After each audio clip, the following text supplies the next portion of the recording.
দূর দূর, হঠাৎ করে কেন যে এত চুল ঝরছে বুঝতেই পারছি না। কতদিন হয়ে গেল চুল ওঠা আর থামছেই না। না, এমন হতে থাকলে তো মাথায় টাক পড়ে যাবে। না না না, আজ রাজবৈদ্যের কাছে পরামর্শ নিতে হবে। কি ব্যাপার মহারাজ, আজ আপনাকে এমন চিন্তিত দেখাচ্ছে কেন? জীবনে বড় দুঃখ গোপাল, মন মেজাজ একদম ভালো নেই। সে কি, কি হয়েছে মহারাজ? গোপাল থাকতে দুঃখ কিসের?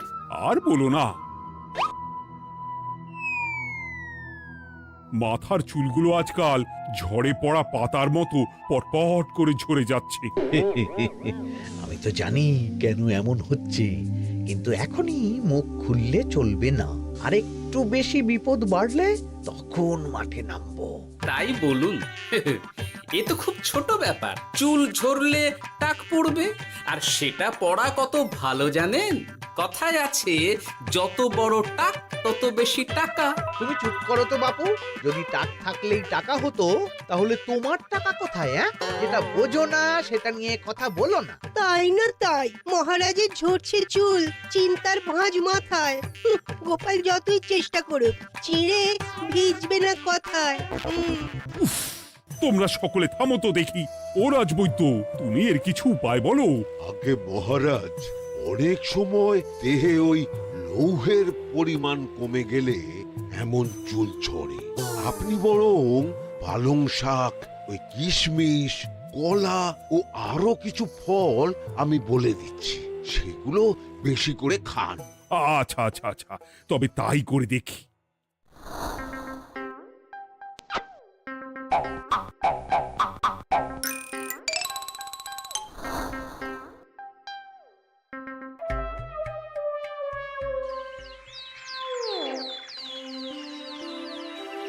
ও রাজবৈদ্য, তোমার কথা মতো শাক পাতা ফলমূল সবই তো খেলাম, চুল ঝরা বন্ধ তো হলোই না।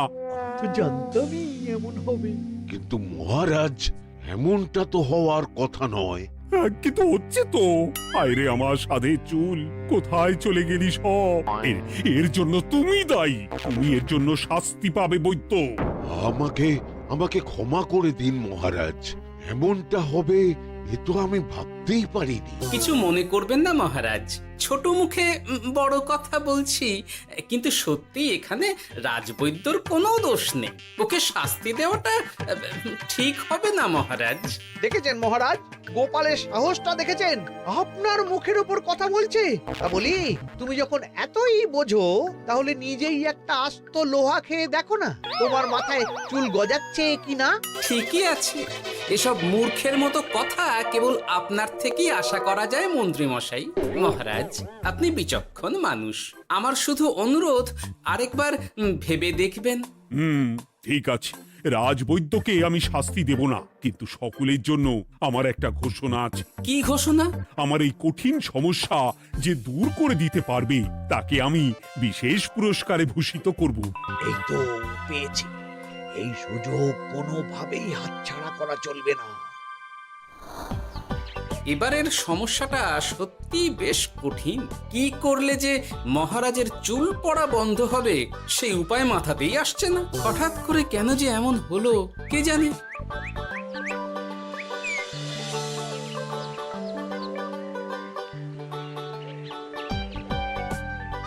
ও মা, তুমি এসে গেছো? একটু বসো, আমি তেলটা মেখেই হাত ধুয়ে খাবারটা বাড়ছি। হ্যাঁ, সে ঠিক আছে, কিন্তু তুমি কিসের তেল মাখছো এটা? কি আবার মাথার চুলের তেল? এখানেও চুল, ওদিকে মহারাজেরও চুল ঝরে পড়া নিয়ে আমরা সবাই হিমশিম খাচ্ছি গিন্নি। আরে, মহারাজের অত সুন্দর কালো চুলগুলো ঝরে যাচ্ছে, এ তো ভারী দুঃখের কথা। সে আর বলতে। ওই জন্যই তো আমি বাবা মাথায় এই জড়িবুটি তেল মাখি। এতে চুলের গোড়া শক্ত করে, চুলকে ভালো রাখে, নতুন চুল গজায় সব। হ্যাঁ। কি কি বললে? নতুন চুলও গজায়? সত্যি? হ্যাঁ, বাহ, তাহলে আর চিন্তা কি? আমাকে এই তেলটা একটু দিতে পারবে গিন্নি? মহারাজকে দিয়ে আসি। উনি বলেছেন যে ওনার সমস্যা দূর করতে পারবে তাকে উনি পুরস্কার দেবেন। উমা, এই তাই নাকি? এ তো দারুণ ব্যাপার গো। নাও নাও নাও, তেলখানা নিয়ে মহারাজকে কাল দিয়ে এসো তাহলে। আর জানিয়ে দিও, দিনে 2 বার কিন্তু তেল মাখতেই হবে। হ্যাঁ, আচ্ছা, ঠিক আছে।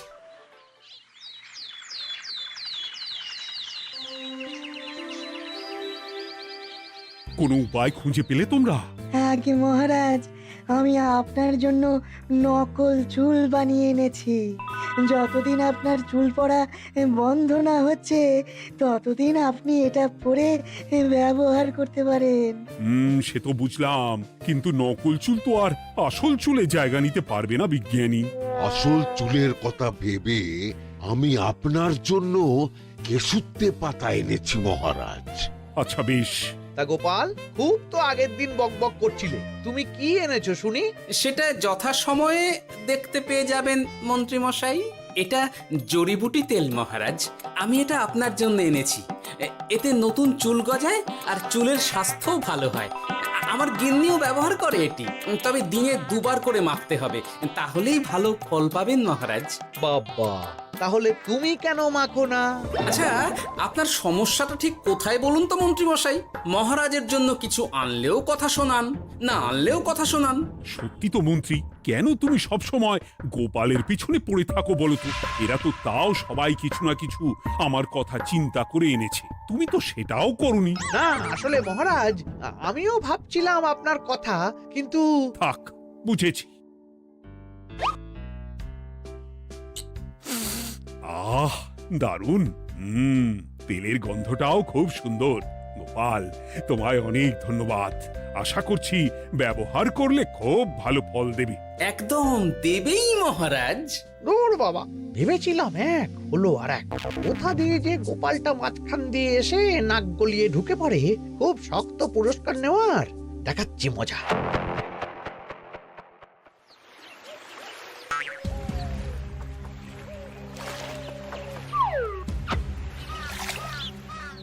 এবারে গোপালের তেল দিয়েই সব কিছু তোলপাড় করব।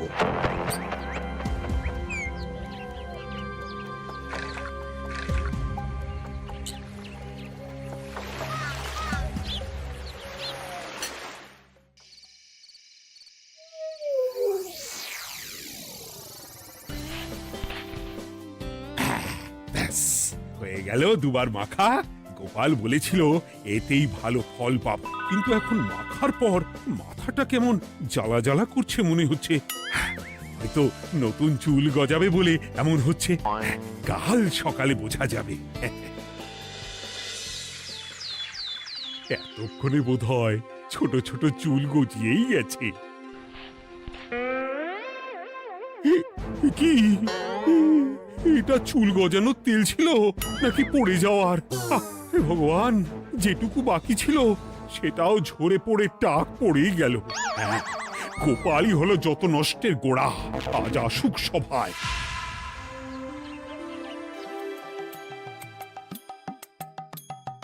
এই যে এখন এলেন উনি। ও কি মহারাজ, আপনি এমন কাপড় মাথায় জড়িয়ে বসে আছেন কেন? তুমি আর এমন প্রশ্ন জিজ্ঞাসা করো না গোপাল, তোমার দয়াতেই মহারাজের এমন অবস্থা। মানেটা আমি তোমায় দেখাচ্ছি, দাঁড়াও। এই যে গোপালের দেওয়া তেল মেখেই আমার এমন হয়েছে, আর তার জন্য আমি তোমাকে কোনোদিনও ক্ষমা করব না গোপাল। বিশ্বাস করুন মহারাজ, আমার গিন্নিও মাখে এই তেল, কিন্তু এমন কিছু তো এখনো পর্যন্ত ঘটেনি। আমি আর কিচ্ছু শুনতে চাই না। আমার মাথা ভর্তি চুল আমি ফেরত চাই। যতদিন না আমার মাথার সব চুল ফিরে আসছে ততদিন আমি তোমার মুখও দেখতে চাই না। মহারাজ, আপনার কোনো চিন্তা নেই, আমি তো আছি। এবার এই সমস্যার একটা সমাধান আমি করেই ছাড়বো। কি ব্যাপার, মন্ত্রী মশাই এত লাফাচ্ছে কেন? এসবের পেছনে আবার ওনার হাত নেই তো? না, ব্যাপারটা পরে দেখতে হচ্ছে।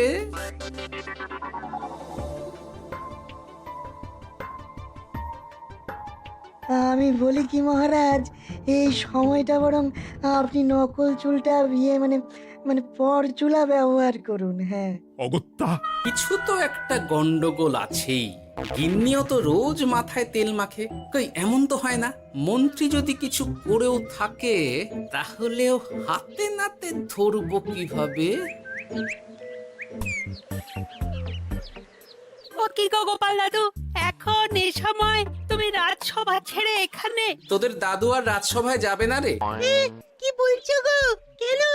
আর কেন, বিনা দোষে এমন শাস্তি। তোমায় শাস্তি দিয়েছে, তুমি শুধু বলো কে তোমার সাথে কি করেছে, বাকিটা আমরা বুঝে নিচ্ছি। আচ্ছা বলছি, কৃষ্ণনগরের মন্ত্রী মশাইয়ের বাড়িটা কোন দিকে একটু বলতে পারবেন? কৃষ্ণনগরে নতুন নাকি? আগে তো আপনাকে কখনো দেখেছি বলে মনে পড়ছে না। হ্যাঁ, আমি এখানে থাকি না, আমি এখানে আমার কাজে এসেছি, তাই মন্ত্রী মশাইয়ের বাড়ির ঠিকানাটা যদি একটু বলে দেন। নিশ্চয়ই, এ পথ দিয়ে সোজা চলে যান, তারপর কিছুটা ডান দিকে গেলেই পেয়ে যাবেন। আচ্ছা, অনেক ধন্যবাদ। ভিন গাঁয়ের লোক মন্ত্রী মশাইয়ের বাড়িতে, ব্যাপারটা বেশ সন্দেহজনক লাগছে। এই এই গুলটে ন্যাপলা, তোরা তোরা দুজন একটু আড়াল থেকে দেখতো লোকটা মন্ত্রী মশাইয়ের বাড়িতে ঠিক কি জন্য এসেছে, তারপর আমায় খবর দিস। ঠিক আছে গোপাল দাদু। তোমার আবার এখানে আসার কি দরকার ছিল? আমি তো বলেছি যে আমি ঠিক গিয়ে তোমার পাওনা গন্ডা মিটিয়ে দেবো। মিটিয়ে দেবে?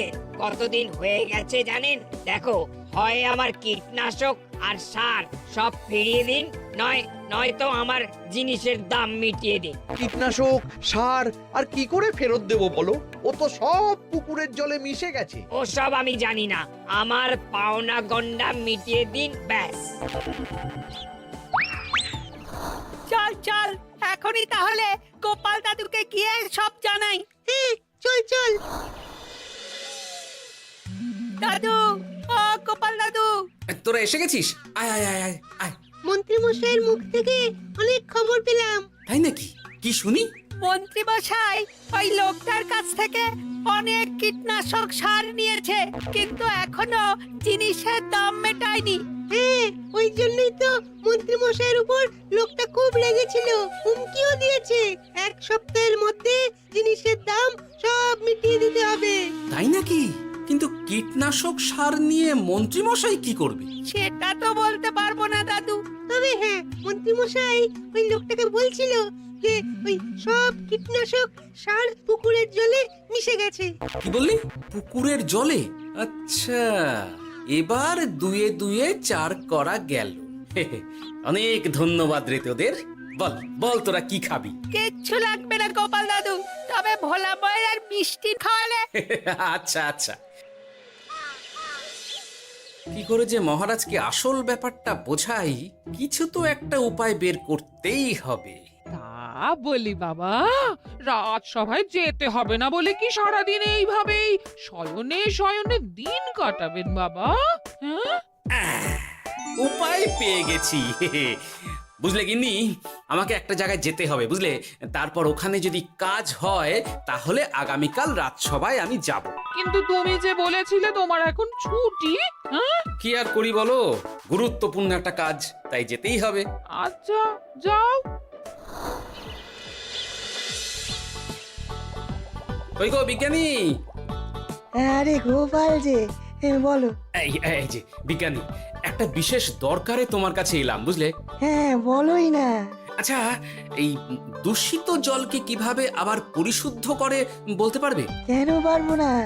জলের মধ্যে একটু চুন আর ফটকিরি দিয়ে দিলেই জল আবার দূষণমুক্ত হয়ে যাবে।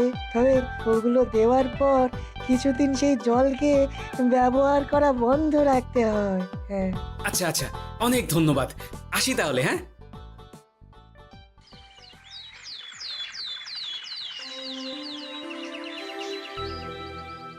ছায়া পড়েছে, ছায়া পড়েছে, আমি বেশ বুঝতে পারছি তার ছায়া পড়েছে এখানে। কার ছায়া পড়েছে? আজকাল তোর মাথা থেকে অনেক চুল ঝরে পড়ছে, তাই না? আগে হ্যাঁ সাধু বাবা, আপনি একদম ঠিক কথা বলেছেন। ও বাবা, এ আবার কোথা থেকে উদয় হলো? আরে আমি একা গিয়ে সেই স্নানের পুকুর পরিদর্শন করতে চাই। যথা আজ্ঞা বাবা।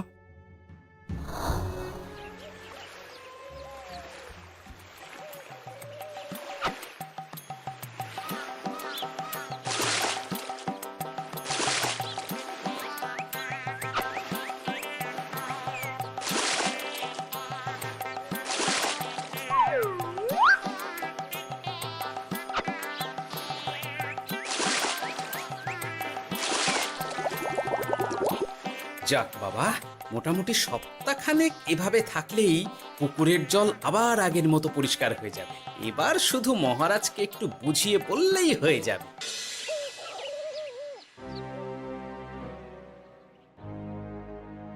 কি বুঝলেন সাধু বাবা? আমার অনুমানটাই ঠিক ছিল। পুকুরের জলে কালো ছায়া পড়েছে, কুদৃষ্টি পড়েছে, তাই এমন হচ্ছে। সে কি? কি কালো ছায়া? যত সব বাজে কথা। জল দূষণ করলাম আমি, আর দোষ পড়ছে কালো ছায়ার উপর। তাহলে এখন কি হবে? চিন্তার কোনো কারণ নেই। আমি মন্ত্রপুত ভস্য ছড়িয়ে দিয়েছি। 1 সপ্তাহ ওই পুকুরের জল স্পর্শ তো দূর, পুকুরের কাছেও যাওয়া নিষেধ। তাহলে আমার মোহরের কি হবে? যথা আজ্ঞা সাধু বাবা। ও কি, তাহলে মহারাজ এতদিন স্নান করবেন কোথায়? সে কথা কাউকে চিন্তা করতে হবে না। মহারাজের ওপরে কালো ছায়া পড়া জল পড়েছে, তাই আগে সেটা শোধন করতে হবে। আমাকে তাহলে কি করতে হবে সাধু বাবা? আমার শিষ্য গোপাল আমাকে আগেই এই বিষয় জানিয়েছিল। আমি তার হাত দিয়েই তোর স্নানের জল পাঠিয়ে দেব।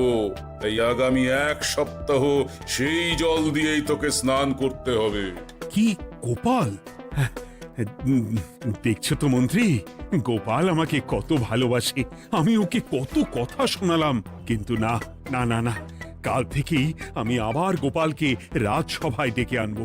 আমি আসছি, আমার কাজ হয়ে গেছে। আর হ্যাঁ, তোর স্নানের পুকুরের চারিদিকে প্রহরীর বন্দোবস্ত কর। কাক পক্ষীও যেন ওখানে প্রবেশ করতে না পারে। আচ্ছা বাবা, আচ্ছা।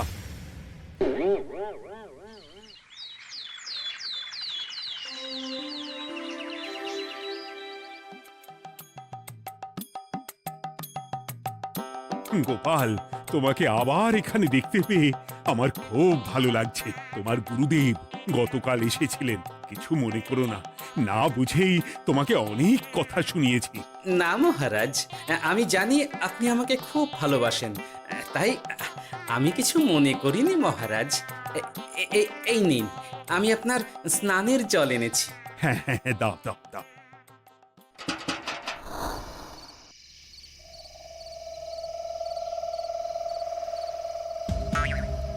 ও বাবা, পুকুরের কাছে যে গিয়ে দেখবো সেও উপায় নেই। চারপাশে প্রহরীতে ভর্তি। তাহলে কি সত্যি সত্যি কালো ছায়া পড়েছে? ভালোই হলো, পাওনাদারকে বলে দেবো কীটনাশকটা জালি ছিল। হি হি।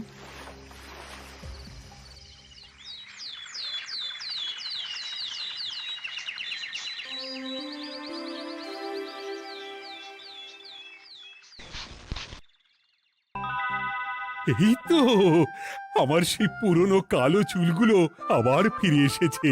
আহা, কি যে আনন্দ হচ্ছে দেখে। আজ 1 সপ্তাহ সম্পূর্ণ হলো। গোপালের জন্য আমার স্নানের পুকুর থেকে কালো ছায়া দূর হয়েছে। আমাকে এই সমস্যা থেকে দূর করার জন্য আমি গোপালকে 100টি মোহর উপহার দিতে চাই। ধন্যবাদ মহারাজ। দূর, আমার আর ভালো লাগে না। সব সময় গোপালই মোহর পায়, এটা তো আমার পাওয়ার কথা ছিল। এদিকে আজকে পাওনাদারও আসবে।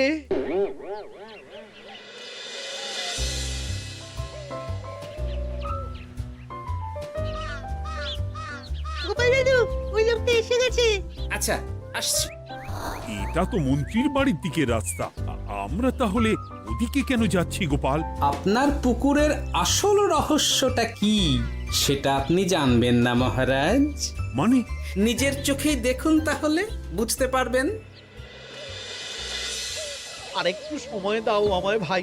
এমনিতেও তোমার কীটনাশক কোনো কাজের নয়। কি এখন এসব কথা আর একদিনও সময় দিতে পারছি না। একটু বোঝো, একটু। সব আমি মহারাজের পুকুরের জলে মিশিয়ে দিয়েছি। মন্ত্রী, তুমি তাহলে সেই কালো ছায়া? মহারাজ, আপনার পর্দা ফাঁস হয়ে গেছে মন্ত্রী মশাই। তুমি তাহলে সবটা জানতে? একদম প্রথম থেকে। এই রে, খুব জোর ফেঁসেছি। এদিকে পাওনাদার, ওদিকে মহারাজ, এইখান থেকে কেটে পড়তে হবে। ই! গন্ডগোল করে আবার পালানো হচ্ছে কবে রে? বলো, কেন করেছিলে? মহারাজ, আমি ভেবেছিলাম আপনার সব চুল উঠে গেলে আমি আপনার কাছ থেকে চুল গজানোর ওষুধ দেওয়ার নামে অনেক টাকা লুটবো। কিন্তু সেই ভাবনা ভাবনাই থেকে গেল, সেগুড়ে যে বালি হয়ে গেল। ভাবা যায় চুলের জন্য